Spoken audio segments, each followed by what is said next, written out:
High, this is Hot 40i ইনফিনিক্সের নতুন একটি মডেল, যেটাতে আপনার র্যাম হিসেবে ব্যবহার করা হয়েছে 8GB এবং রম আছে 128GB। ফোনটি 4G 3G 2G সব সাপোর্টেড।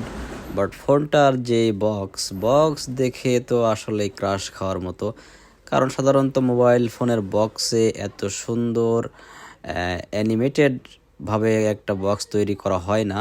আর মোবাইলের বক্সগুলো খুব দেখতে সাদামাটাই হয়, কিন্তু এই বক্সটা মনে হচ্ছে স্পেশাল কিছু তৈরি করছে ইনফিনিক্স, এবং বক্সের গায়ে লেখা আছে লিমিটেড এডিশন। এই বক্সটা মনে হয় পরবর্তীতে সাধারণত আগের যে বক্সগুলো আছে সেরকমই হয়ে যাবে একটা সময়, কারণ ইনফিনিক্সের বক্স আমরা যেটা দেখি একটু টিয়া কালার টাইপের, মানে গ্রিন কালারের।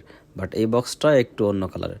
তো ফোনটা খুব চমৎকার দেখতে, নতুন একটি মডেল ইনফিনিক্স হট 40i। ফোনটি যে প্রাইসে লঞ্চ করেছে অবশ্য খুব চমৎকার প্রাইস, 8GB 128GB, সাথে আছে আপনার 90Hz রিফ্রেশ রেটে একটি 6.56 ইঞ্চি ডিসপ্লে, যেটাতে কিনা আপনার IPS LED ডিসপ্লে ইউজ করা হয়েছে। এবং ক্যামেরার দিকে যদি আসেন, ক্যামেরা আছে ফোনের 50 মেগাপিক্সেল এবং সামনে আছে 32, এবং সাথে আছে আরও কিছু টাইপ সি একটা চার্জার, একটি কেবল এবং একটি সিম এজেক্টর, এবং আছে একটি টিপিইউ কেস, সাদামাটা একটু টিপিইউ কেসটা অবশ্য অনেক সফট আছে, এটা বেশ ভালো। ফোনের প্রাইস সম্পর্কে তো বলা হয়নি, প্রাইসটা হচ্ছে আপনার 13,999 টাকা।